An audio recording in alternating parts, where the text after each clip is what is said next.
পারো না। আমাদের বাড়ির পিছন দিকটা, আর হ্যাঁ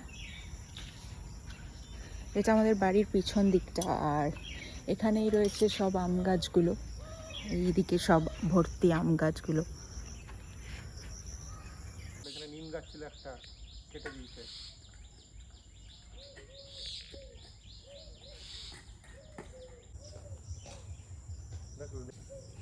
এখানে লেবু গাছ রয়েছে,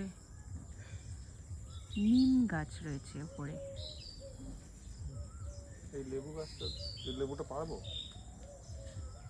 ওই জঙ্গলের মধ্যে যেও না। আর জঙ্গল এগুলো কি লেবু? এগুলো ক্রস লেবু। আমার বাগানে যেটা হচ্ছে সেটা আমার গাছ। তাহলে পেরে নাও, এগুলো কি লেবু বাবা? ওটাই পারো না। এটা কি গন্ধরাজের মিক্স ক্রস কিছু একটা দেখতে, গন্ধরাজের মতো আছে। গন্ধরাজের গন্ধ, পাখি লেবুর পাখি।